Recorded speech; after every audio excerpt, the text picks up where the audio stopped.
لا إله إلا الله وحده لا شريك له وأشهد أن سيدنا ومولانا محمدا عبده ورسوله أما بعد فأعوذ بالله من الشيطان الرجيم بسم الله الرحمن الرحيم واعتصموا بحبل الله جميعا ولا تفرقوا واذكروا نعمة الله عليكم إذ كنتم أعداء فألف بين قلوبكم فأصبحتم بنعمته إخوانا وقال النبي صلى الله تعالى عليه وسلم المسلم أخو المسلم لا يخذله لا يظلمه بحسب امرئ من الشر أن يحقر أخاه المسلم وقال النبي صلى الله تعالى عليه وسلم انما بعثت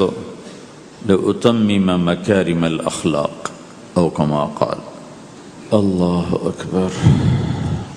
میرے محترم بھائی اور دوستو، اسلام ایک زندگی گزارنے کا طریقہ ہے، صرف چند عبادات کا نام اسلام نہیں، یہ پوری ایک زندگی ہے۔ اور اس زندگی کو سکھانے کے لیے، چونکہ انسان پیدائشی طور پہ جاہل پیدا ہوتا ہے، اسے کچھ نہیں آتا، اسے سیکھنا پڑتا، اور جو سیکھتا ہے باہر سے سیکھتا ہے، سیکھا سکھایا نہیں پیدا ہوتا۔ کسی بچے کو آپ جنگل میں چھوڑ دو اور کوئی اس سے ملے نہیں تو وہ گونگا ہوگا، کچھ نہیں بول سکے۔ لیکن آپ چڑیا کے بچے کو تنہا چھوڑ دو، کوئی چڑیا اس سے ملاقات نہ کرے تو وہ اپنی زبان ہی بولے گا، اپنی زبان میں بولے گا۔ کوے کو تنہا چھوڑ دو، کوئی کوا اسے ملنے نہ دو تو کوے کی زبان ہی بولے گا۔ لیکن انسان کو گجراتی کا بچہ پنجابیوں میں چھوڑ دو تو گجراتی بھول جائے گا، پنجابی بولے گا۔ پنجابیوں کا بچہ گجراتیوں میں چھوڑ دو تو وہ پنجابی نہیں بولے گا، وہ گجراتی بولے گا۔ اور کوئی بھی نہ اس سے ملے، اسے تنہا چھوڑ دو تو وہ کچھ بھی نہیں بول سکے گا، گونگا ہوگا۔ تو انسان جو کچھ سیکھتا ہے باہر سے سیکھتا ہے، اور چونکہ امتحان کی جگہ ہے تو باہر دونوں چیزیں موجود ہیں، غلط بھی صحیح بھی، دونوں جنس بازار میں موجود۔ انسان کے علاوہ جتنی مخلوق ہے ان میں غلط کرنے کا کوئی سسٹم ہی نہیں ہے، وہ غلط کر ہی نہیں سکتے، جو کرتے ہیں ٹھیک کرتے۔ انسان کے اندر دونوں سسٹم ہیں، فَأَلْهَمَهَا فُجُورَهَا وَتَقْوَاهَا، یہ دونوں نظام لے کے چلتا ہے۔ اسلام کو سیکھنا پڑتا ہے، اور اسلام کے لیے جو سب سے بڑا سرمایہ ہے، جیسے آپ بازار میں جاتے ہو، دکان کھولتے ہو، پھیری لگاتے ہو، تو اس کے لیے پیسہ چاہیے، ڈالر چاہیے۔ ڈالر کے بغیر آپ کاروبار نہیں کر سکتے۔ اسلام کے لیے ایمان چاہیے، ایمان کے بغیر اسلام پہ چلا نہیں جاتا، جانتا ہوگا چل نہیں سکے گا۔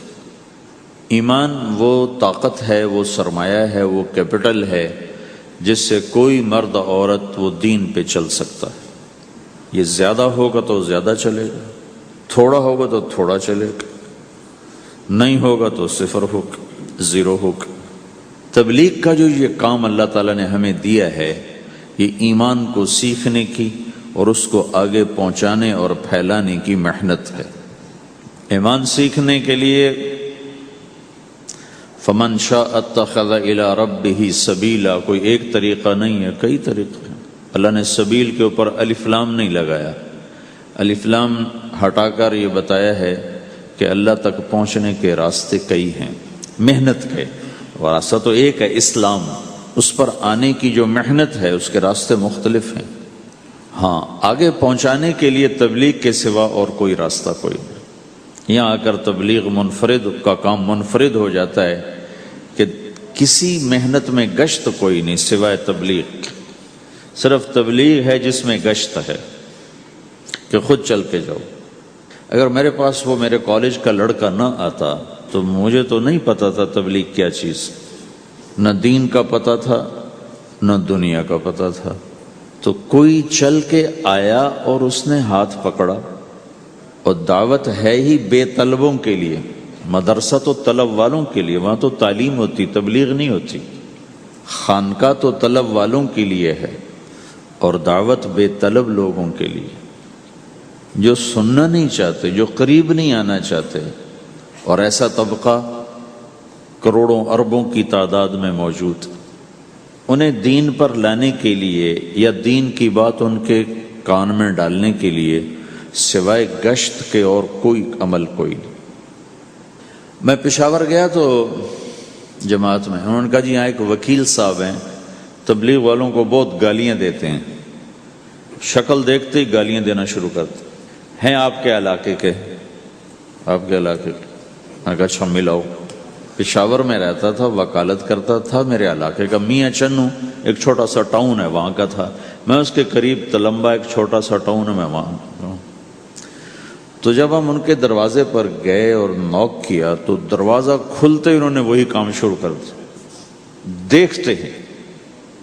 اور کہا میں نے تمہیں کتنی دفعہ کہا ہے، وہ جو مقامی، کہ تبلیغ والوں کو میرے دروازے پر مت لایا کرو۔ تو اب بتاؤ، میں اگر یہ تبلیغ کے رگڑے نہ لگے ہوتے تو میں تو 2 تھپڑ اس کے منہ پہ مارتا، یا مفتی صاحب کی طرف فتویٰ سناتا، تو اسلام سے خارج ہو گیا ہے، توبہ کر۔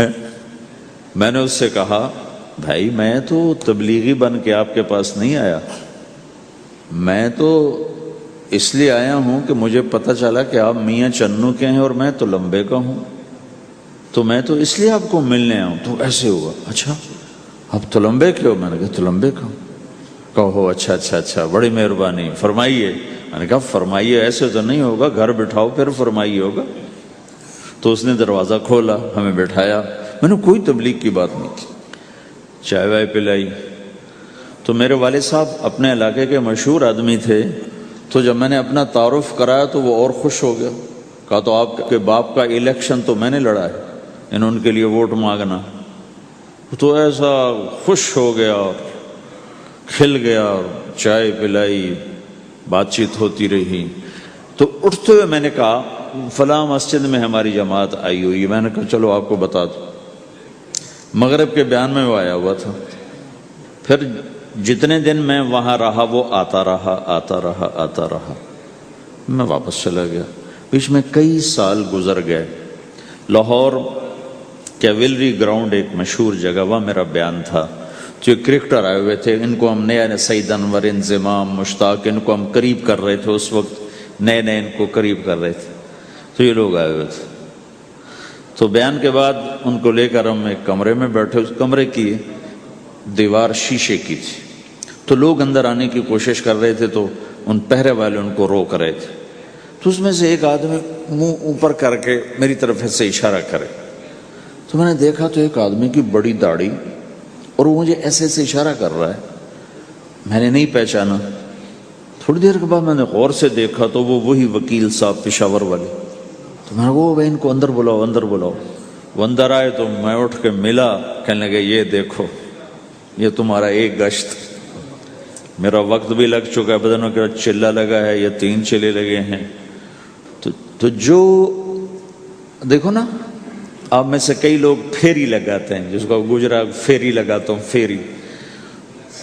میں پہلے سمجھا ہی نہیں، پھیری تو کہتے ہیں چھوٹے جہاز کو جو سمندر میں چلتا ہے، میں سمجھا یہ پھیری لگاتے ہیں، پھیری، اور وہ تو گجراتی میں پھیری کہتے ہیں پھیری کو۔ تو پہلے تو میں چکر کھاتا رہا کہ یہ کیا ہے پھیری، پھیری تو چھوٹے جہاز کو کہتے ہیں، چھوٹا بحری جہاز۔ تو پھر بعد میں کسی نے کہا کہ یہ چل پھر کے سودا بھیجا، اچھا پھیری کو پھیری کہہ، تم خدا کو خدا کر دیتے ہو، خدا کا شکر۔ ایک تو خدا لفظ ہی میں نے پہلے کہا تھا بولنے کا نہیں ہے، ایک اس کو خدا کو خدا کر دیتے ہو، خدا کی قسم۔ تو تم پھیری لگاتے لگاتے گاہک بنا لیتے ہو، نہیں بناتے ہو؟ پھیری لگاتے لگاتے تم اپنے گاہک بنا لیتے ہو۔ یہی تبلیغ کا کام ہے کہ پھیری لگاؤ، لوگوں کے در کھٹکھٹاؤ، کوئی لے گا کوئی نہیں لے گا۔ جو آپ لوگ پھیری لگاتے ہو تو سارے آپ سے سودا لیتے ہیں؟ نہیں لیتے، کوئی لیتا ہے کوئی نہیں لیتا، لیکن آپ جاتے رہتے ہو، جاتے رہتے ہو، جاتے رہتے ہو، جاتے رہتے ہو، آہستہ آہستہ آپ اپنا اتنا کام کر لیتے ہو کہ آپ کی روٹی چل جاتی ہے۔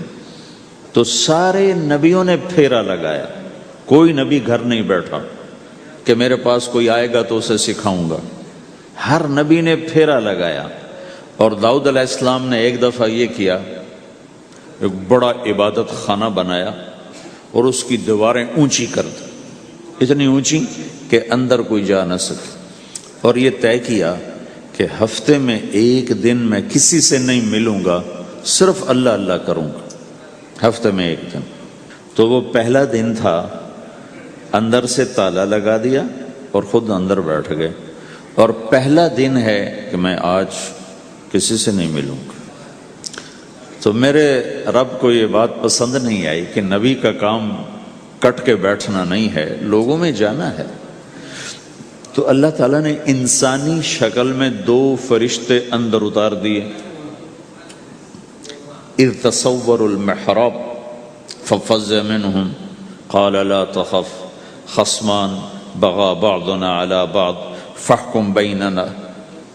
کہا جی حضرت ہمارا جھگڑا ہو گیا ہے، ہم آپ سے فیصلہ کروانے آئے. تو داؤد علیہ السلام ڈر گئے کہ دروازہ بند ہے، یہ آئے کہاں سے؟ دیوار اتنی اونچی ہے کہ اس کے اوپر سے چھلانگ لگا کے بھی اندر نہیں آ سکتے، تو یہ کون ہیں، آئے کہاں سے؟ دروازے کو دیکھیں تالا لگا ہوا ہے، دیوار کو دیکھیں اتنی اونچی ہے، تو کون چھلانگ لگا کے اندر آئے گا؟ تو ڈر گئے. تو کہنے لگے جی آپ ڈرے نہیں، ہمارا جھگڑا ہو گیا. کہ کیا جھگڑا ہے؟ کیا جھگڑا ہے؟ کہ هذا اخی له 99 نعجة ولی نعجة واحدة فقال اکفلنیها وعزنی فی الخطاب. یہ میرا بھائی ہے، اس کے پاس 99 بکریاں ہیں، بھیڑیں، 99 بھیڑ ہے، اور میرے پاس ایک ہے. یہ مجھے کہتا ہے ایک بھی مجھے دے دے، میری 100 پوری ہو جائے. تو آپ بتاؤ یہ غلط کر رہا ہے کہ ٹھیک کر رہا ہے؟ اب یہ فیصلہ تو آپ چھوٹے سے بچے سے بھی کروا سکتے ہو، نہیں؟ یہ تو لطیفہ سا بن گیا، داؤد علیہ السلام کے لیے لطیفہ بن گیا کہ ایک آدمی کہتا ہے جی میرے پاس 99 ہے، تیرے پاس ایک ہے، تو ایک مجھے دے دے، میری 100 ہو جائیں. تو داؤد علیہ السلام سوچ میں پڑ گئے یہ چکر کیا ہے. تو ایک دم ان کو خیال آیا کہ اوہ، یہ تو میرے رب نے مجھے پیغام بھیجا ہے کہ داؤد تجھے بندوں کو دعوت دینے کے لیے بھیجا ہے، مصلی پر بیٹھنے کے لیے نہیں بھیجا. ہاں مصلی پر بیٹھنا ہے، اس کے لیے رات ہے.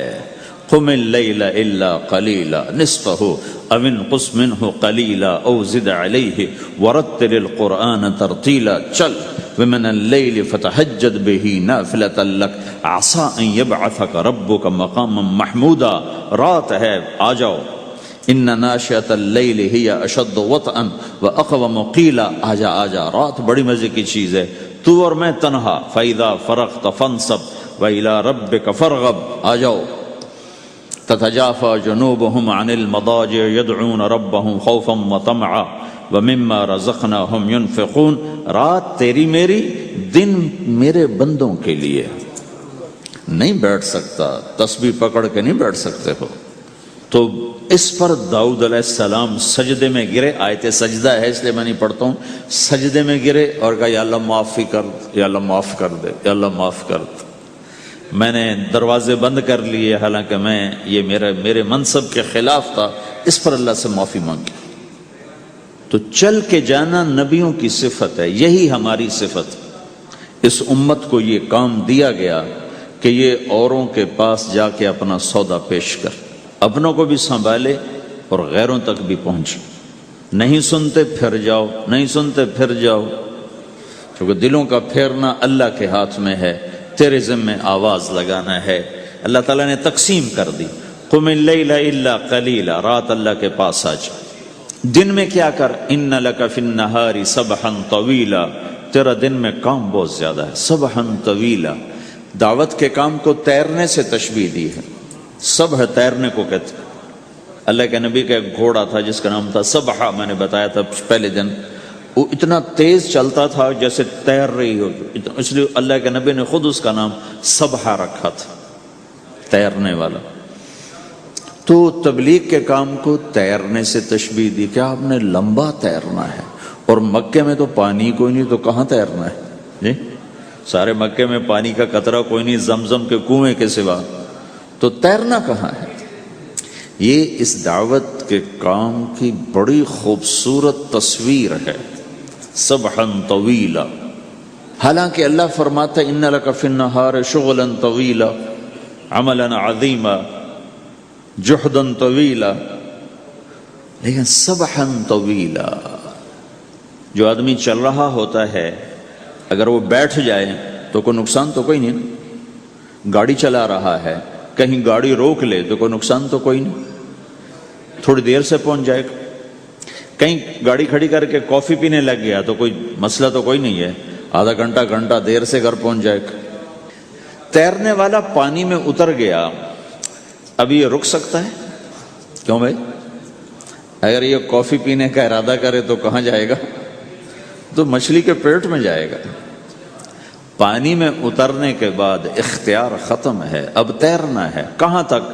دوسرا کنارہ جب تک ہاتھ میں نہیں آتا تیرنا ہے، سبحا طویلا، جب تک آخرت کا کنارہ ہاتھ میں نہیں آتا۔ اے میرے نبی، تجھے دعوت کا کام کرتے ہی رہنا ہے، کرتے ہی رہنا ہے، کرتے ہی رہنا ہے، تیری چھٹی کوئی نہیں۔ سبحا میں یہ اشارہ تھا کہ چھٹی کوئی نہیں، یہ موت تک کا کام ہے۔ وَاعْبُدْ رَبَّكَ حَتَّى يَأْتِيَكَ الْيَقِينُ۔ آئے ہائے، جب یہ آیت اتری یا ایھا المدثر قم فانذر وربک فکبر، اے میرے محبوب اٹھ جا، اٹھ جا، میرا پیغام سنا، تو لیٹا ہوا ہے۔ تو اس پر آپ نے کہا خدیجہ انقطع ایام النوم والراحہ، میرے آرام کے دن چلے گئے، میرے سونے کے دن چلے گئے، میرے رب نے مجھے کہا ہے اٹھ جا اور میرا پیغام سنا۔ تو اس وقت تو کوئی جاننے والا نہیں تھا، تو پہلے آپ چپ کے بات فرما رہے تھے، پھر اللہ نے کہا کھل کے کہہ، تو پھر آپ نے کہا میں خدیجہ میں کس کو کہوں، میری کون سنے گا، من ادعو من یستجیب۔ تو حضرت خدیجہ نے عرض کی یا رسول اللہ آپ دعوت دینے میں پہل کریں، میں لبیک کہنے میں پہل کرتی ہوں۔ تو بھائیو، دعوت ہمارا سرمایہ ہے، دعوت سے ایمان بنتا ہے، ایمان سے عمل بنتا ہے۔ تو اگر آپ اس دعوت میں حرکت کرتے رہو گے، ان لک فی النہار سبحا طویلا، کل میں نے اس پر تھوڑی تفصیل سے بات کر دی تھی، آج میں اس سے اگلی بات کرنا چاہتا ہوں، لیکن اس کو بار بار سننا اس لیے ضروری ہے کہ آدمی بڑی جلدی بھول جاتا ہے، اور نفع سامنے نہ ہو تو اس کے لیے قدم اٹھانا، مال لگانا مشکل ہو جاتا ہے۔ آپ پھیری بھی تو لگاتے ہو، تو شام کو پیسہ ہاتھ میں آتا ہے تو تھکاوٹ چلی جاتی۔ میں نے ایک شخص سے کہا تھوڑا تبلیغ میں وقت دے دو بھائی، کہا جی مجھے گولیاں لگی تھیں تو اس کے بعد میرے بدن میں درد ہوتا ہے تو میں ٹائم نہیں دے سکتا، لیکن میں اسے دیکھتا تھا وہ صبح سے شام تک اپنے دکان پہ کھڑا ہوتا تھا، کھڑا ہو کے کام کرتا تھا۔ تو ایک دن میں نے اس سے پوچھا یہ تو دکان پہ کھڑا ہوتا ہے، اس کا درد تمہیں نہیں ہوتا؟ تبلیغ میں تو اتنی مشقت نہیں ہے۔ وہ کہنے لگا جی روز درد بہت ہوتا ہے، لیکن میں جب شام کو پیسے گنتا ہوں تو سارا درد چلا جاتا ہے، سارا درد چلا جاتا ہے۔ تو اب آپ تبلیغ میں 3 دن کے لیے گئے تو کچھ لگا کے آتے ہو، ہاتھ میں تو کچھ بھی نہیں ہوتا، اور چلے کے لیے جاؤ تو کچھ لگتا ہے، ہاتھ میں تو کچھ بھی نہیں آتا۔ 4 مہینے کے لیے جاؤ تو کچھ لگتا ہے، ہاتھ میں تو کچھ بھی نہیں آتا۔ تو وہ جذبہ پیدا نہیں ہوتا لگانے کا، تھکنے کا، تھکانے کا، جیسے دنیا میں پیدا ہوتا ہے کہ اس کی واپسی نظر آ رہی ہوتی۔ تو اس لیے بار بار ضرورت ہے اس کو سننے اور سنانے کی کہ اللہ نے اس امت کو یہ منصب دیا ہے، کنتم خیر امت اخرجت للناس، تم سب سے بہترین امت ہو، تمہیں نکالا گیا ہے۔ کیا کرتے ہو؟ تأمرون بالمعروف وتنہون عن المنکر وتؤمنون باللہ، بھلائی کی بات کرتے ہو، برائی سے روکتے ہو، صلہ مجھ سے لیتے ہو، تؤمنون باللہ، صلہ مجھ سے لیتے ہو، اللہ پہ ایمان لاتے ہو۔ کل بھی میں نے کہا تھا کہ ہر مسلمان کے ذمے دعوت ہے، عمل کرے یا نہ کرے۔ آج پھر اس کو دوہرا رہا ہوں کہ عمل کرے یا نہ کرے، اوروں کو دعوت دینا ہر مسلمان کے ذمے ہے۔ اللہ تعالیٰ نے بنو اسرائیل کے بارے میں کہا میری تم پہ لعنت ہے، لعن الذین کفروا من بنی اسرائیل علی لسان داود و عیسیٰ ابن مریم، اے داود، اے عیسیٰ، ان پر لعنت بھیجو۔ کتنا سخت اللہ کا فرمان ہے۔ اچھا کیوں؟ کس لیے؟ اللہ نے دو جرم بتائے۔ ذَلِكَ بِمَا عَصَوْا وَكَانُوا يَعْتَدُونَ، یہ بہت نافرمان ہو چکے ہیں، بہت نافرمان ہو چکے ہیں۔ ایک اس کی وجہ سے ان پر اللہ کی لعنت۔ دوسرا کیا ہے؟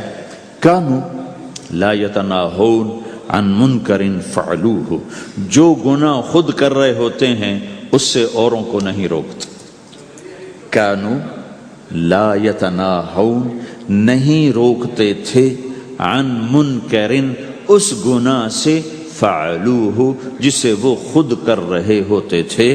تو اس سے پتہ چلا کہ اگر کوئی نافرمانی بھی کر رہا ہے تو کسی کو اگر دیکھتا ہے نافرمانی کرتے تو اسے سمجھانا اس کے ذمے ہے۔ اللہ یوں کہہ رہا ہے کہ کم وقت خود تو برائی کر رہا تھا تو کسی کو روکتا تو صحیح۔ دونوں ہی کام نہیں کیے، نہ خود چھوڑا نہ کسی اور کو روکا۔ تو بھائیو، حرکت کرتے رہنا، اس حرکت میں بڑی طاقت ہے۔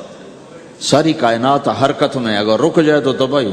زمین حرکت کر رہی ہے، سورج حرکت کر رہا ہے، چاند ستارے، ہر شے حرکت میں۔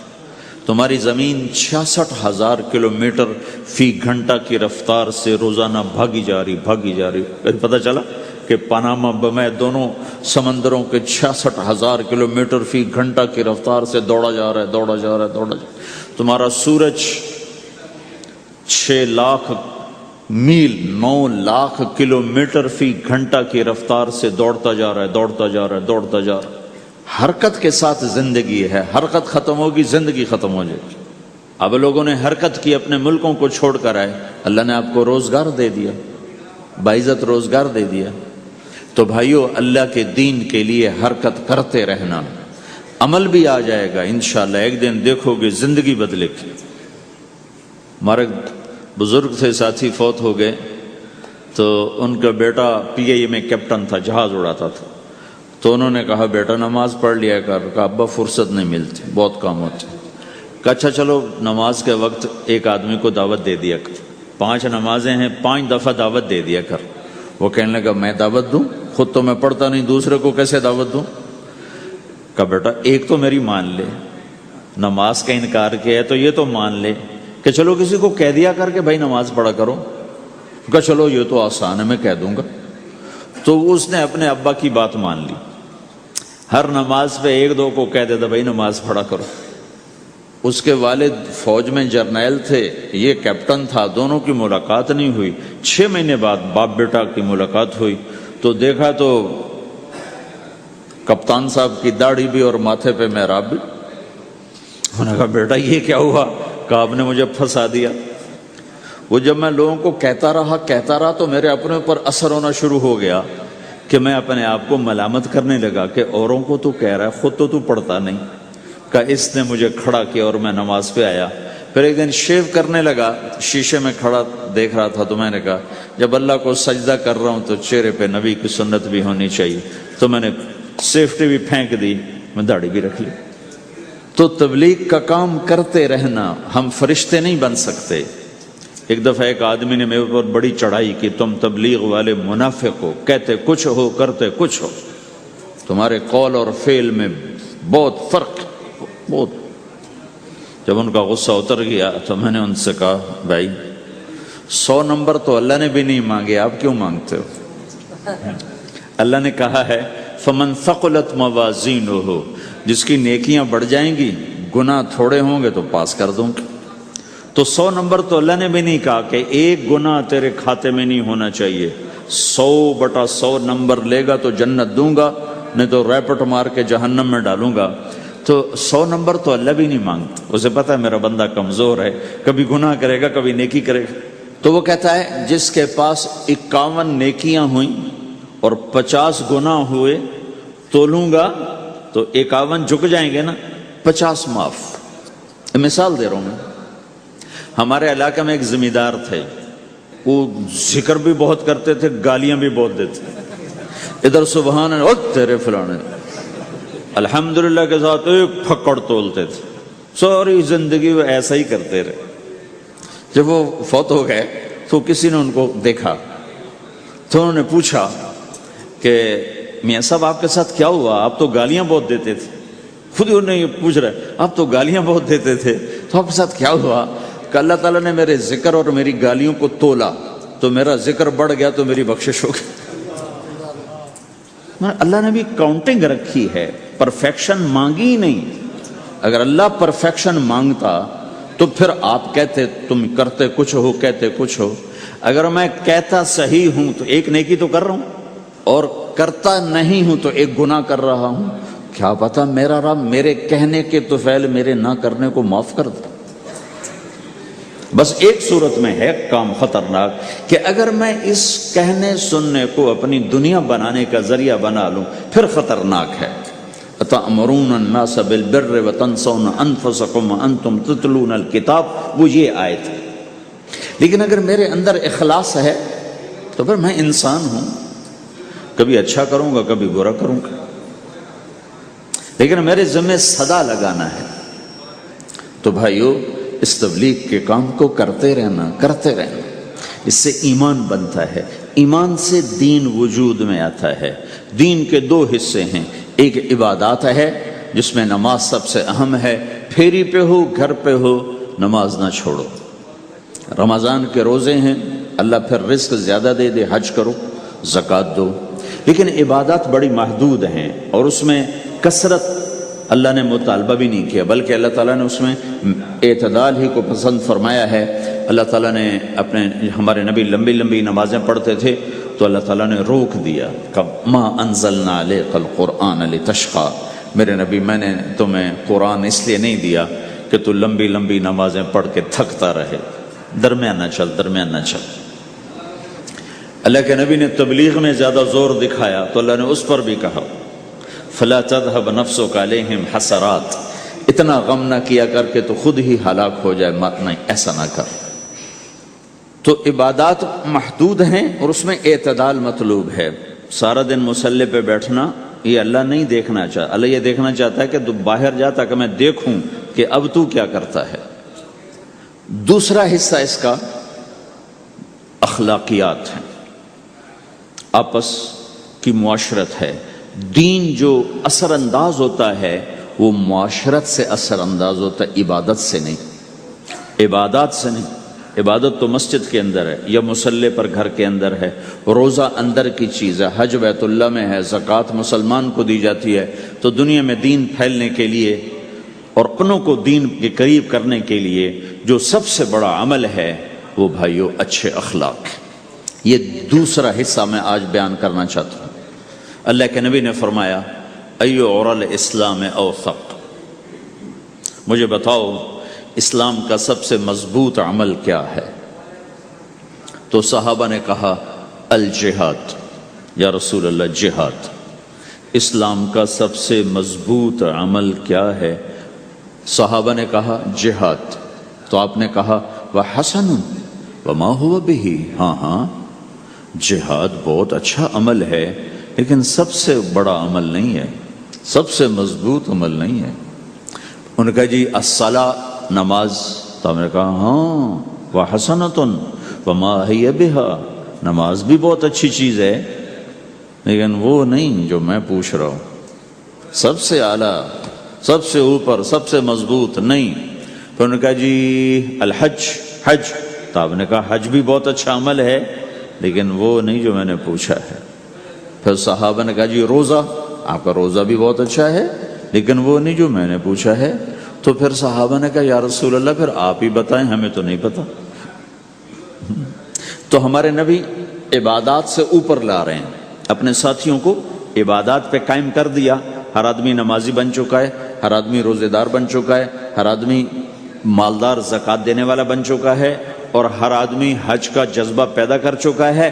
اب آپ ان کو اخلاق پہ لانا چاہتے ہیں، چونکہ اسلام کی تکمیل اخلاق سے ہے۔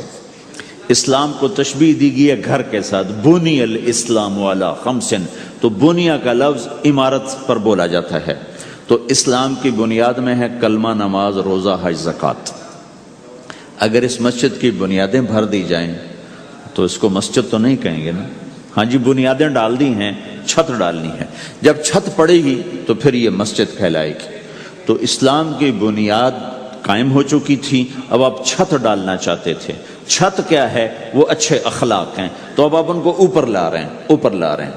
تو آپ نے جب پوچھا تو انہوں نے وہی کہا جو انہوں نے ابھی سیکھا تھا، نماز، روزہ، جہاد، حج، لیکن آپ نے سب کی نفی کر دی، نہیں یہ بھی نہیں، یہ بھی نہیں، یہ بھی نہیں، یہ بھی نہیں۔ کہا اچھا یا رسول اللہ آپ بتائیں، تو آپ نے فرمایا ان اوثق عر الاسلام الحب للہ والبغض للہ، اسلام کا سب سے مضبوط عمل وہ آپس میں اللہ کے لیے محبت کرنا ہے۔ اسلام کا سب سے مضبوط عمل وہ آپس میں اللہ کے لیے محبت کرنا ہے۔ اسلام کا سب سے مضبوط عمل وہ محبت ہے، اللہ کے لیے بغض ہے، اللہ کے لیے محبت ہے، یہ اسلام کا سب سے مضبوط عمل ہے۔ تو بھائیو، یہ چھوٹا سا معاشرہ اسلامی بن جائے، اس کے لیے بنیاد میں نے پہلے بتا دی، اب چھت بتا رہا ہوں، وہ ہیں اچھے اخلاق۔ اللہ تعالیٰ نے جب ہمارے نبی نے نماز لمبی پڑھی تو اللہ نے کہا درمیانی پڑھو، میں نے ابھی بتایا۔ تبلیغ میں دکھ زیادہ جھیلا تو اللہ نے کہا درمیانہ چلو، لیکن جب اللہ کے نبی نے اخلاق بلند کیے، اخلاق، تو اس پر بھی اللہ تعالیٰ فرماتا میرے نبی ذرا اتنا نرم نہ ہو، تھوڑا سا سختی دکھا، آنکھیں دکھا، تھوڑا شوشاں کر ہیں۔ تو میرے رب نے کیا کہا؟ واہ، میرے رب نے آپ کے اخلاق کی جیسی تعریف کی ہے، آپ کے کسی عمل کی ایسی تعریف نہیں کی۔ نماز کو کہا معتدل، اعتدال، دعوت کو کہا اعتدال، اور اخلاق کو کیا کہا؟ انک لعلی خلق عظیم، اور اس کو طاقت پہنچائی قسم اٹھا کے نون، پھر قسم اٹھائی قلم کی جو علم کا ذریعہ ہے، والقلم وما یسطرون، مجھے قسم ہے قلم اور اس کی تحریر کی، ما انت بنعمت ربک بمجنون وان لک لاجرا غیر ممنون۔ ان دو آیتوں کو چھوڑ کر اگلی جو آیت آ رہی وانک لعلی خلق عظیم، اے میرے محبوب میں قسم اٹھاتا ہوں قلم اور اس کی تحریر کی، تیرے اخلاق بڑے عالی شان ہیں۔ یہ نہیں کہا تیرے اخلاق بڑے عالی ہیں، انک لعلی، علا، علا کا یہاں بہت عظیم الشان کردار ہے۔ علا یہ بتا رہا ہے کہ اے میرے نبی جتنے اخلاق تصور کیے جا سکتے ہیں وہ سب تیرے تابع ہو چکے ہیں، اور تو ان پہ سوار ہو چکا ہے، تو ان پہ چھا چکا ہے۔ علا چھا جانے کے لیے ہوتا ہے کہ تمام اخلاق تیرے غلام ہو چکے ہیں۔ ایک دفعہ آپ نے فرمایا اچھے اخلاق 360 قسم ہیں، 360 قسم، 360 صفات کا مجموعہ اچھے اخلاق۔ کوئی ایک صفت کسی کو مل گئی تو جنت میں چلا جائے گا۔ تو ابو بکر رضی اللہ عنہ سامنے بیٹھے تھے، کہنے لگے یا رسول اللہ افی منہا شیء، ان 360 میں کوئی میرے اندر بھی کچھ ہے؟ تو آپ نے کہا تیرے اندر سارے کا سارا، کوئی کمی کوئی نہیں، پورے۔ یہ آپ نے اور کسی کو نہیں کہا، صرف آپ نے یہ ابو بکر سے فرمایا کہ ابو بکر تیرے اندر پورے اخلاق 360۔ تو بھائیو، آپس کی محبت اور اچھے اخلاق یہ اسلام کا سب سے چوٹی کا سبق، سب سے اعلیٰ درجے کا سبق۔ اب ایک حدیث میں جو حدیث جبریل کہلاتی ہے، وہ انسانی شکل میں آ کر پوچھتے ہیں یا رسول اللہ اسلام کیا ہے؟ تو آپ کہتے ہیں کلمہ، نماز، روزہ، حج، زکوٰۃ، یہ اسلام ہے۔ یہی سوال اب آخری حج کا موقع آ چکا ہے، اب اسلام 9 سال آگے، 10 سال آگے جا چکا ہے اور اس کی شکل مکمل ہو چکی ہے۔ تو عمر بن عبسہ رضی اللہ تعالیٰ عنہ یہ آخری حج کے موقع پر آپ سے ملتے ہیں اور آ کر یہ آپ سے پوچھتے ہیں یا رسول اللہ مل اسلام؟ سوال ایک ہے، مل اسلام؟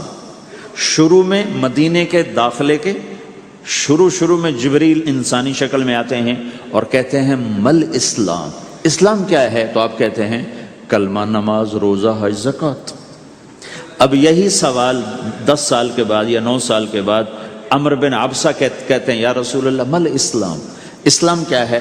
تو اب جواب سنو، آپ نے فرمایا اطعام الطعام وطیب الکلام، میٹھا بول بولنا اور کھانا کھلانا۔ کسی سے میٹھا بول بولنا کتنا عظیم ہے میرے اللہ کی بارگاہ میں کہ آپ نے فرمایا ابتسامک فی وجہ اخیک صدقہ، تو اگر کسی مسلمان کو ہنس کے مل لے تو یہ بھی تیرے لیے صدقے کا ثواب ہے۔ صدقہ لکھا جائے گا۔ جبریل کہتے ہیں یا رسول اللہ مل ایمان، ایمان کیا ہے؟ تو آپ فرماتے ہیں اللہ کو ماننا، فرشتوں کو ماننا، نبیوں کو ماننا، کتابوں کو ماننا، تقدیر کو ماننا، موت کے بعد کی زندگی کا اقرار کرنا۔ ان تؤمن باللہ وملائکتہ وکتبہ ورسلہ وبالبعث بعد الموت، یہ ہے ابتدائی جواب۔ اب یہی سوال عمرو بن عبسہ کرتے ہیں 9 سال کے بعد، یا رسول اللہ مل ایمان، ایمان کیا ہے؟ تو آپ نے فرمایا الصبر والسماحہ، صبر کرنا، معاف کرنا۔ سوال ایک ہے، جواب 2 ہیں۔ کیوں کہ جگہ اور نوعیت بدل چکی ہے۔ ابتدائے اسلام ہے تو عبادات بتائی جا رہی ہیں، انتہائی اسلام ہے تو اخلاق بتائے جا رہے ہیں کہ اے عمر، ایمان کیا ہے؟ صبر کرنا، معاف کرنا، صبر کرنا، معاف کرنا۔ تو بھائیو، جو ہمارا معاشرہ بنے گا اسلامی، گھر میں باہر، وہ بنے گا اچھے اخلاق سے، عبادت سے نہیں، علم سے نہیں، تبلیغ سے نہیں، وہ بنے گا اچھے اخلاق سے، میٹھے بول بولنے سے، درگزر کرنے سے، معاف کرنے سے، سہ جانے سے، اور بازار میں سچائی۔ بازار میں میٹھا بول نہیں، وہ تو ہر تاجر مسکرا کے ملتا ہے، ہاں وہ تو کاروبار ہے مسکرانا۔ سچا بول، الصدق ینجی والکذب یہلک، میرے نبی نے فرمایا سچ نجات دیتا ہے اور جھوٹ ہلاک کر دیتا ہے۔ تو بازار کے اخلاق ہیں صحیح بولنا، صحیح تولنا، دھوکہ نہ دینا۔ میرے نبی سے پوچھا گیا یا رسول اللہ مسلمان بزدل ہو سکتا ہے، ڈرپوک؟ آپ نے کہا ہو سکتا ہے۔ کہ یا رسول اللہ مسلمان بخیل ہو سکتا ہے، بخیل کنجوس؟ آپ نے کہا ہو سکتا ہے۔ کہ یا رسول اللہ مسلمان جھوٹ بول سکتا ہے؟ آپ نے کہا جھوٹ نہیں بول سکتا۔ آپ نے فرمایا میں اپنے امت میں ہر عیب کی توقع رکھتا ہوں کہ میرا امتی ہر گناہ کر سکتا ہے لیکن 2 کام نہیں کر سکے گا اگر وہ میرا امتی ہے، ایک جھوٹ کبھی نہیں بولے گا، ایک دھوکہ کبھی نہیں دے گا۔ اور یہ دونوں کام ہمارے پورے عروج پر ہیں۔ تو مسلمان دھوکہ نہیں دیتا کسی کو، مسلمان جھوٹ نہیں بولتا۔ تو اللہ کے نبی نے یہ نہیں فرمایا جو نماز نہیں پڑھتا وہ میری امت میں سے نہیں، جو روزہ نہیں رکھتا میری امت میں سے نہیں ہے، زکوٰۃ نہیں دیتا میری امت میں سے، یہ نہیں کہا۔ آپ نے کہا من غش فلیس منا، جس نے کسی کو دھوکہ دیا وہ میری امت میں سے نہیں، میری امت سے خارج۔ تو آپ کی تجارت پاناما میں ایسی تجارت ہو کہ وہ اسلام کا بولتا ثبوت بن جائے۔ آپ کی جاب ہے تو ایسی ہو کہ پورا انڈونیشیا جو مسلمان ہوا ہے، مسلمان تاجروں کی تجارت سے مسلمان ہو۔ ملائیشیا، انڈونیشیا، فلپائن، ان علاقوں میں جتنا اسلام پھیلا ہے یہ تاجروں کی محنت سے پھیلا ہے۔ کہاں کے تاجر؟ یمن کے عرب تاجر، ان کے عالی اخلاق، ان کا سچا بول، ان کا صحیح ترازو، اس نے لوگوں کے قلوب کو پھیر دیا کہ یہ پیسے کے غلام نہیں ہیں۔ تو ہماری تجارت اس لیے نہیں کہ ہم پیسہ بنائیں، ہماری تجارت اس لیے کہ ہم تجارت میں اللہ کے احکام زندہ کریں، جس میں سب سے بڑا حکم سچ بولنا ہے اور دھوکے سے بچنا ہے، اور غلط کاروبار سے، غلط کام سے بچنا ہے۔ صرف ہم پیسہ نہیں کماتے، ہم اللہ کا امر دیکھتے ہیں کہ اگر میرے اللہ کے حکم کے مطابق ہے تو ٹھیک، اگر اس کے مطابق ہم چھوڑ دیں۔ تو بھائیو اپنے پہچان کرواؤ سچائی کے ساتھ، دیانت کے ساتھ، دھوکے سے بچتے ہوئے۔ ایک تاجر مجھے بڑے فخر سے بتا رہا، فیصل آباد کی بات، کہ میں صبح صبح قرآن پڑھ رہا تھا، دکان پہ بیٹھا ہوا، کپڑے کا تاجر۔ تو ایک گاہک آ گیا، کہا جی آپ قرآن پڑھ رہے ہو، بھلے آدمی لگتے ہو، تو میں نے بیٹی کے جہیز کے لیے کپڑا خریدنا ہے، تو میں نے کہا آپ سے خرید لیتا ہوں۔ تو وہ پھر ہنس کے کہنا جی میں نے 16 روپے میٹر والا کپڑا 48 روپے میٹر میں بیچ دیا۔ میں نے کہا واہ بھائی واہ، قرآن کی قیمت بڑی تھوڑی لگائی تو۔ ہائے ہائے ہائے ہائے، اس کو شرم بھی نہیں آ رہی اس بات پر، احساس ہی کوئی نہیں کہ اس نے قرآن پڑھتے دیکھ کر اعتماد کیا اور اس نے قرآن سے ہی اس کو دھوکہ دیا کہ پورے بازار میں 16 روپے گز ہے وہ کپڑا، وہ 48 روپے اس کو بیچ رہا ہے۔ اگر اپنے نبی کی بات سنو. آپ نے کہا سچا تاجر قیامت کے دن نبیوں کے ساتھ کھڑا کیا جائے گا. کیوں؟ کہ ہر موقع پہ جھوٹ بولا جا سکتا ہے، پروفٹ کمایا جا سکتا ہے، دھوکہ دیا جا سکتا ہے، فراڈ کیا جا سکتا ہے، اور اس سے بچتا ہے بچتا ہے بچتا ہے بچتا ہے. نہ اپنوں کو دھوکہ دیتا ہے نہ غیروں کو دھوکہ دیتا ہے. جب انگریز کا دور تھا، دلی میں ایک جیب کترا تھا، جیب کاٹنے والا. تو وہ یہ سکھایا کرتا تھا لڑکوں کو، پھر ان کو بھیجتا تھا. تو اس کا ایک چیلا شام کو صرف 2 روپے لے کر آیا، 2 روپے لے کر. تو اس نے کہا بے وقوف، آج سارے دن کی کمائی 2 روپے؟ کہ استاد آج بہت بڑا مال مارا تھا، لیکن میں نے دیکھا تو وہ ایک گورا تھا، انگریز تھا. تو مجھے خیال آیا اگر قیامت کے دن عیسیٰ علیہ السلام نے میرے نبی کو گلہ دے دیا کہ تیرے امتی نے میرے امتی کی جیب کاٹی تھی، تو میں اپنے نبی کو کیا جواب دوں گا؟ تو میں نے جا کر اس کو واپس کر دیا. ابھی اپنے کے کھسکا کے لایا ہوں 2 روپے. پچھلے زمانے کے تو چور بھی ایسے خوددار ہوتے تھے، اب تو نمازی ایسے غیرت کہاں پھینک کے آ گئے ہیں. ماتھے پہ محراب ہوتا ہے اور دھوکے میں سب سے اول ہوتا ہے. تو ہمارا اسلام صرف اس مسجد کی 4 دیواری میں نہیں ہے، ہمارا اسلام تو بارش کے قطروں کی طرح پھیلا ہوا ہے. آسمان کی بلندی ہے، آسمان کی وسعت ہے، جیسے اس سے زیادہ ہمارے دین کی وسعت ہے. تو آپ کسی دفتر میں ہو یا اپنے کاروبار میں ہو تو اس میں بھی اللہ کے نبی نے آپ کو طریقہ بتایا ہے. بازار کے اخلاق ہیں مسکرانا نہیں، بازار کے اخلاق ہیں سچ بولنا، صحیح دینا، صحیح تولنا، صحیح سودے کا عیب بتانا.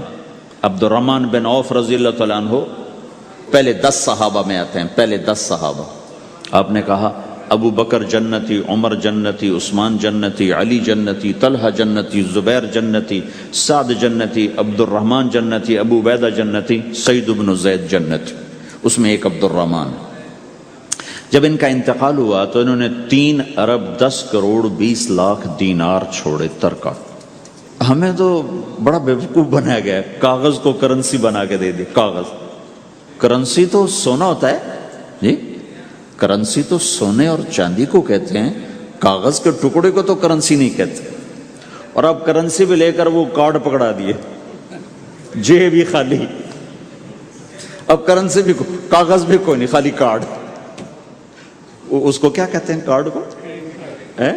Credit card. Credit card. وہ ساری دنیا کو بیوقوف بنائے ہوئے، یا تو کاغذ پکڑائے ہوئے ہیں یا کارڈ. کاغذ بھی اب واپس لے لیا، اب کارڈ پکڑا دیا. اور عبد الرحمن بن عوف نے جو پیسے چھوڑے وہ کاغذ نہیں تھے. کاغذ کی کیا حیثیت؟ پاکستان میں روز چھپ رہے ہیں. کاغذ کی کیا حیثیت؟ 3 ارب 10 کروڑ 20 لاکھ دینار سونے کے. اور ایک سکہ دینار اس وقت 4.5 ماشے کا ہوتا تھا. اب اس کو ملٹیپلائی کرو اور پورا پاناما خرید لیں اس پیسوں سے. اور وہ ٹاپ لسٹ کے 10 10 صحابہ میں سے ایک. وہ فرماتے تھے میری تجارت کا یہ اصول رہا کہ میں نے کبھی ادھار نہیں خریدا، نہ کبھی ادھار بیچا، نہ کبھی ادھار خریدا. جو خریدے بھی ادھار اور بیچے بھی ادھار، اسے نیند کہاں آئی؟ دینے والے دیتے نہیں، لینے والے سر پہ کھڑے ہوتے. انہیں نہ بیوی اچھی لگتی نہ بچے اچھے لگتے، وہ گھر میں بیٹھ کے بھی گھر میں نہیں ہوتے. تو آپ نے فرمایا نہ میں نے کبھی ادھار خریدا نہ کبھی ادھار بیچا، نقد خریدا نقد بیچا. دوسرا میرا اصول یہ رہا کہ میں نے کبھی سٹاک نہیں کیا. جب مجھے پروفٹ ملا میں نے فوراً بیچ دیا. انتظار نہیں کیا 1 ہفتے بعد بیچوں گا ریٹ بڑھ جائے گا. جس دن مجھے پروفٹ ملا 1 پیسہ بھی ملا تو میں نے فوراً بیچ دیا. تیسرا اصول یہ تھا کہ میرے سودے میں کوئی کمی یا عیب ہوتا تو میں اسے چھپاتا نہیں تھا، ظاہر کرتا تھا اس میں یہ کمی ہے، بھائی لینا تو لے لو، نہیں لینا تو چھوڑ دو. ہماری تو تجارت بھی جنت کا راستہ ہے. مدینے کے لوگ ذمہ دارا کرتے تھے مکہ کے لوگ تجارت کرتے تھے، ان کی زراعت اور تجارت دین کے پھیلنے کا ذریعہ بن گئی۔ عبد الرحمن بن عوف رضی اللہ عنہ کا مال اللہ کے دین کے کام آیا، عثمان رضی اللہ عنہ کا مال اللہ کے دین کے کام آیا۔ جنگ تبوک میں 10,000 آدمیوں کا سامان حضرت عثمان اکیلے نے دیا۔ 30,000 کا لشکر تھا تو 1/3 10,000 کا سارا سامان عثمان رضی اللہ عنہ نے اپنے گھر سے دیا، اور وہ دینار لا کے پیش کیے نا، تو اللہ کے نبی وہ دینار لے کر یوں کر رہے تھے، ایسے ایسے، اور کر رہے تھے ما علی عثمان اللہ یعمل بعد عثمان، آج کے بعد تو کچھ نہ کر، جنت واجب ہو گئی تیرے۔ تو بھائیو، ہمارا دین صرف ہمیں عبادت نہیں بتاتا، بازار کی زندگی بتاتا ہے کہ مسلمان بازار میں کیسے ہوتا ہے۔ کسی کے ہاں ملازم ہے تو اس کی نوکری کیسی ہوتی ہے، اس کی دیانت کیسی ہوتی ہے، اس کا بول کیسا ہوتا ہے۔ وہ پیسے پہ قربان نہیں ہوتا، وہ پیسے کو ایمان پہ قربان کرتا ہے۔ تو آپ کی تجارت بھی دین کے پھیلنے کا ذریعہ بنے گی۔ آہا، صرف نماز سے گناہ معاف نہیں ہوتے۔ مسلم شریف کی روایت ہے، من امسا کالن بعمل یدہ امسا مغفورا لہ، جو صبح سے شام تک روزی کماتے کماتے حلال حلال حلال حلال، جھوٹ والی نہیں، کھوٹ والی نہیں، خیانت والی نہیں، حرام چیز نہیں، حرام چیز کا بیچنا بھی حرام ہے، خریدنا بھی حرام ہے، اس کا پروفٹ بھی حرام ہے۔ جس گھر میں حرام پیسہ جائے گا وہاں سکھ کبھی نہیں آئے گا، چیزیں آ جائیں گی، چین نکل جائے گا۔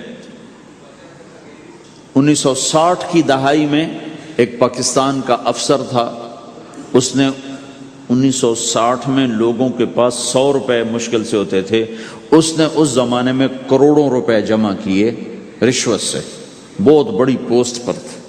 جب وہ مر گیا، ایک دن اس کا بیٹا کہہ رہا تھا، کاش ہمارا باپ ہمارے لیے حرام کٹھا نہ کرتا تو کوئی خوشی کا دن ہم بھی دیکھ لیتے۔ جن کے لیے جمع کیا تھا کہ میرے بچے اب مزے سے، میں نے خود اپنے کانوں سے اس کو یہ کہتے ہوئے سنا کئی دفعہ، میں آج مر جاؤں میری بچی کو کسی کی پرواہ نہیں کہ میں نے اتنا پیسہ بنا دیا ہے۔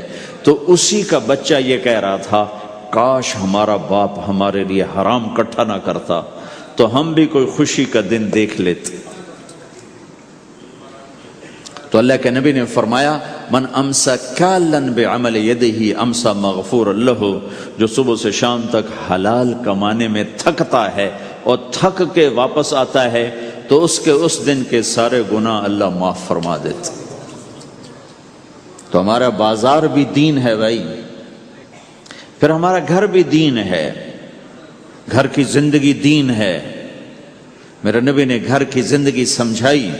آپ اپنے گھر میں جھاڑو دے رہے ہیں، قاب قوسین کا ٹائٹل لے کر، مقام محمود کا ٹائٹل لے کر، ختم نبوت کا تاج سر پہ سجا کر، نبیوں کی سرداری کا صحرا باندھ کر آپ گھر میں جھاڑو دے رہے ہیں، اپنے کپڑے خود دھو رہے ہیں۔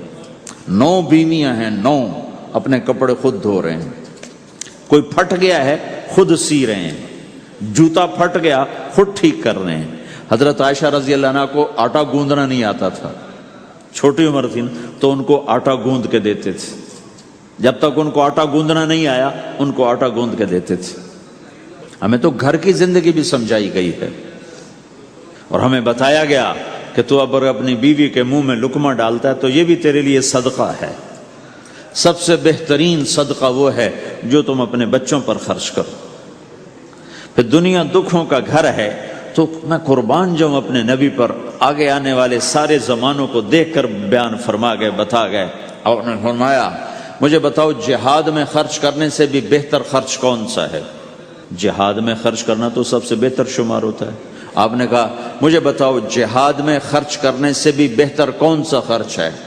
تو صحابہ نے کہا جی ہم تو نہیں جانتے، ہم تو اسی کو سب سے بہتر جانتے ہیں۔ ہم نے کہا نہیں، اولاد کا ماں باپ پہ خرچ کرنا جہاد میں خرچ کرنے سے بھی بہتر ہے۔ یہ کیوں فرمایا؟ کہ آگے نظر آ رہا تھا کہ اولاد نافرمان نکلے گی۔ اگر اللہ چاہے تو اس کے یہ کہنے پر وہ پلاٹ مسجد کے نام ہو گیا، واپس نہیں لے سکتا۔ اگر اللہ چاہے اگر اللہ چاہے، اور اللہ تو چاہتا ہے کہ تم اس کے نام پر دو، من ذا الذی یقرض اللہ قرضا حسنا. ٹھیک ہو گیا؟ یہ بات سمجھ میں آ گئی؟ اب ایک آدمی یوں کہتا ہے انشاءاللہ میری بیوی کو 3 طلاق، اگر اللہ چاہے تو میری بیوی کو 3 طلاق، تو علماء فرماتے ہیں یہ طلاق نہیں ہوگی. کیوں نہیں ہوگی؟ اس لیے کہ اس نے کہا ہے اگر اللہ چاہے تو میری بیوی کو 3 طلاق، اور اللہ چاہتا ہی نہیں کوئی اپنی بیوی کو طلاق دے، لہذا یہ طلاق نہیں ہوگی. ہزاروں دفعہ کہہ دے انشاءاللہ ساتھ لگا ہوا ہو، نہیں ہوگی. کیونکہ اللہ چاہتا ہی نہیں تم طلاق دو. اللہ گھر آباد، سینکڑوں آیات ہیں گھر کو آباد کرنے کے لیے. فَإِنْ خِفْتُمْ شِقَاقَ بَيْنِهِمَا، اگر میاں بیوی میں ہوگی کھٹپٹ تو بڑھاؤ نہیں. کیا مصیبت ہے کہ کچھ ادھر سے بڑھانا لگ جاتے ہیں، کچھ ادھر سے بڑھانا شروع کر دیتے ہیں. فَبَعْثُوا حَكَمًا مِّنْ أَهْلِهِ وَحَكَمًا مِّنْ أَهْلِهَا، تو طلاق دینے میں جلدی نہ کرو، جلدی نہ کرو. صلح صفائی کے لیے ایک آدمی بچی کی طرف سے آئے، ایک آدمی بچے کی طرف سے آئے، اور دونوں میں صلح صفائی کی کوشش کرو. یا ایھا النبی اذا طلقتم النساء، اے میرے نبی جب تم طلاق دینا چاہو تو یا ایھا النبی یہاں یہ اس لیے آیا ہے کہ اللہ تعالیٰ کہہ رہا ہے اے ایمان والو، میں یہ نبی اپنا سفارشی بنا کے تمہارے سامنے پیش کرتا ہوں، طلاق نہ دیا کرو، نہ دیا کرو. یہ ہے یا ایھا النبی سے ایک دم ایمان والوں کی طرف منتقل ہونے کا فلسفہ کہ دیکھو میں اپنا نبی تمہارے لیے سفارشی بناتا ہوں کہ طلاق نہ دیا کرو. اگر دینی پڑ جائے، چونکہ جائز ہے، نہیں نباہ ہو رہا، پھر زبردستی بھی نہیں کرنی چاہیے. اگر کوئی جائز وجہ ہے تو طلاق ہوئی ہے، پھر اسے دشمنی کا سبب نہیں بنانا چاہیے. اگر صحیح مناسب ہوئی ہے، اللہ کے نبی نے خود 2 خواتین کو طلاق دی، نکاح تو کیا، رخصتی نہیں ہوئی، طلاق دے دی. اللہ کے نبی کی بیٹیوں کو طلاق پڑی، حضرت ام کلثوم، حضرت رقیہ رضی اللہ عنہ، دونوں کو طلاق دی گئی. ابو لہب کے بیٹوں نے طلاق دی. آپ نے حضرت حفصہ کو طلاق دینے کا ارادہ کیا تو عمر رضی اللہ عنہ کو پتہ چلا، بڑے غمگین ہوئے، تو جبریل آ گئے، یا رسول اللہ، اللہ تعالیٰ فرما رہے ہیں حفصہ کو طلاق نہیں دے سکتے، یہ آپ کی دنیا کی بیوی بھی ہے، جنت کی بیوی بھی ہے. کہ عمر کے دل شکنی ہو رہی. تو ایک گھر باقی رہے، اس کے لیے سینکڑوں آیات اللہ تعالیٰ نے اتاری، اور ہمیں کہا عاشروہن بالمعروف، اپنی بیویوں کے ساتھ اچھا سلوک کرو. ہمیں خطاب، چونکہ مرد کسی کی بچی کو لے کے آتا ہے، لڑکا کسی کی بچی کو لے کے آتا ہے، اور وہ بچی ماں چھوڑتی، باپ چھوڑتی ہے، بھائی چھوڑتی ہے، بہنیں چھوڑتی ہے، سہیلیاں چھوڑتی ہے، سب کو چھوڑتی ہے، اور تیسرے دن اس کو تانے شروع ہو جاتے ہیں، اس کا تو دل ہی نہیں لگتا. اور پہلے دن اپنی بیوی کو نصیحت دی جا رہی تھی، میری ماں کی خدمت کرنی ہے، میری کرنا کر، میری ماں کی کرنی ہے، میرے ابا کی کرنی، میری بہنوں کی کرنی، کسی کے سامنے تم نے بولنا نہیں، کسی کے سامنے اف نہیں کرنا. بے وقوف، اس سے محبت تو جتا پھرو، اس کے بعد جو کچھ کہے گا وہ کرے گا.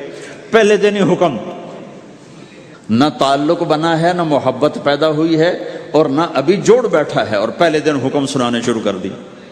اس کے ذمہ نہ تیری ماں کی خدمت ہے، نہ تیرے باپ کی خدمت ہے، نہ تیری بہنوں کی خدمت، یہ ساری خدمت تو تیرے ذمہ ہے.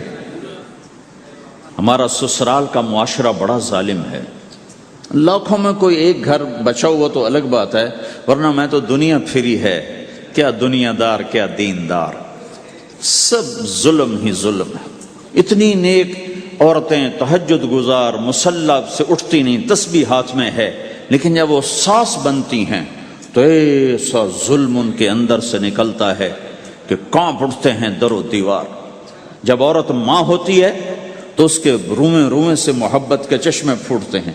وہی عورت جب ساس بنتی ہے تو ایک دم ظلم کی تصویر بن جاتی. اسے اپنی بہو میں کوئی خوبی نظر ہی نہیں آتی، عیب ہی عیب نظر آتے ہیں. اپنے بیٹے کو بھڑکاتی رہتی، یہ کرتی ہے، یہ کرتی ہے. اور ویسے بے وقوف ہیں، کوئی ماں کی وجہ سے بیویوں کو تباہ کر دیتے ہیں، کوئی بیویوں کی وجہ سے ماؤں کو تباہ کر دیتے ہیں. یہ دونوں ظلم ہیں. ماں کی وجہ سے بیوی پہ زیادتی نہ کرو، بیوی کی وجہ سے ماں پہ زیادتی نہ کرو. بیوی کا اپنا مقام ہے، ماں باپ کا اپنا مقام ہے، بہنوں کا اپنا مقام ہے. 100% شکایات جھوٹی ہوتی ہیں، سب جھوٹ ہوتا ہے. اس لیے میرے رب نے دستور بتایا، ان جاءکم فاسق بنبأ فتبینوا، جب کسی کی خبر سنو، کوئی کمی کوتاہی سنو، اول تو سنو نہیں، اگر سننی پڑ جائے تو تحقیق کر لو، تحقیق کر لو۔ قاضی ایاس کے پاس آیا، ایک شخص آیا روتا ہوا، ہائے مر گیا، ہائے مر گیا۔ تو ان کے ساتھ ایک آدمی بیٹھے تھے، کہنے لگے حضرت اس کا قضیہ جلدی سے سن لیں، بیچارہ بڑا مظلوم لگتا ہے۔ کہنے لگے چپ کر، یوسف علیہ السلام کے بھائی بھی رات کو روتے ہوئے باپ کے پاس آئے تھے۔ ہر رونے والا مظلوم نہیں ہوتا، ہر رونے والا مظلوم نہیں ہوتا۔ اپنے گھروں کی فضا بناؤ، کمی سنو ہی نہیں۔ تمہاری بیوی ماں کی کمی بتانے لگے، کہا مجھے نہ بتاؤ، تیری بڑی مہربانی۔ تمہاری ماں تمہاری بیوی کی کمی بتانے لگے، کہا اماں مجھے نہ بتاؤ، تیری بڑی مہربانی۔ گھر کی فضا ایسی بناؤ کہ کسی کی کمی کا تذکرہ نہ ہو، تو اللہ کی قسم تمہارا گھر جنت کا نمونہ بن جائے گا۔ یہ معاشرت کا دین بتا رہا ہوں، معاشرت کا دین۔ اپنی بیوی کی خوبیوں کی تعریف کرو، کمیوں پہ پردہ ڈالو۔ بیویوں کے ذمہ ہے خامد کی خوبیوں کی تعریف کریں۔ انسان حوصلہ افزائی کا محتاج ہوتا ہے۔ ایک بزرگ ہے اپنے کسی مرید کے گھر، تو وہاں انہوں نے کھانا کھایا، کھانا ان کو پسند آیا، کہنے لگے اپنی بیگم کو پردے میں بلاؤ۔ تو انہوں نے اپنی بیگم کو پردے میں بلایا، کہا بیٹی میں نے تیرا ہاتھ کا کھانا کھایا، بہت مزیدار تھا، اللہ تمہیں جزائے خیر دے، تم نے بہت اچھا پکایا۔ تو وہ زارو قطار رونے لگے۔ تو انہوں نے پوچھا بیٹی کیا ہوا؟ میں نے تو کوئی ایسی بات نہیں کی۔ کہ نہیں حضرت آپ کی بات پہ رونا نہیں آیا، رونا اس پر آیا ہے کہ 30 سال سے میں اس شخص کے ساتھ رہ رہی ہوں، کبھی ایک دفعہ اس نے میرے ہاتھ کے پکے کی تعریف نہیں کی۔ آپ گھر میں تشریف لائے، آپ نے پوچھا کوئی کھانے کو کچھ ہے؟ ام سلمہ رضی اللہ عنہ کا گھر، کہا یا رسول اللہ آج تو کچھ نہیں، سرکہ ہے۔ کہا واہ واہ واہ واہ، نعم الادام الخل، سرکہ تو بہت اچھا سالن ہے۔ سبحان اللہ، کیسے دلجوئی فرمائی اپنی بیگم کی، سرکہ تو بہت اچھا سالن ہے، یا تو نے نمک کم ڈال دیا، تو نے مرچی زیادہ کر دی۔ ہم رائمنڈ میں پڑھتے تھے نا، تو پکانا ہمارے ذمہ ہوتا تھا، تو ہمیں پتا کہ پکاتے ہوئے کیا گزرتی۔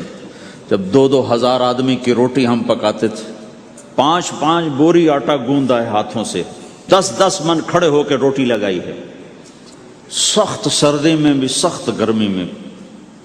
سردی میں جب رات کو آٹا گونڈتے تھے ہم، تو ہمارے ہاتھ ایسے اکڑ، تم تو سردی دیکھتے ہی نہیں ہو، ہاتھ ایسے اکڑ جاتے تھے، اور صبح 4 بجے اٹھ کے روٹی پکانا شروع کرتے تھے۔ 2000 آدمی کی روٹی پکانی ہوتی تھی۔ تو اب کوئی آ کر کہتے انہیں کچی روٹی پکائی، تو جی دادا ایک تھپڑ اس کے منہ پہ مارے کہ 4 بجے کے ہم اٹھے ہوئے ہیں، پکا پکا برا حشر ہو گیا، کہتے کچی پکائی۔ بھائی صبر کر کے چپ کر کے کھا جا۔ مولانا الیاس صاحب رحمۃ اللہ علیہ ایک اپنے مرید کے گھر گئے، تو اس نے کھیر بنا کر پیش کی۔ اچھا نمک اور چینی ایک جیسے ہوتے ہیں، وہ دیہاتی عورت سمجھ نہ سکی، چینی کے بجائے نمک ڈال دیا۔ تو انہوں نے جا سب سے پہلے مولانا الیاس صاحب کے سامنے کھیر رکھی، تو آپ نے جو چکھی تو وہ تو تھی کڑوی۔ کہنے کہ بھائی واہ واہ واہ واہ واہ واہ، بڑی مزے کی کھیر، ساری لیا میں اکیلا کھاؤں گا، کسی کو نہیں کھانے دوں گا۔ ساری کھیر کھا گیا، اس پر پردہ ڈالنے کے لیے۔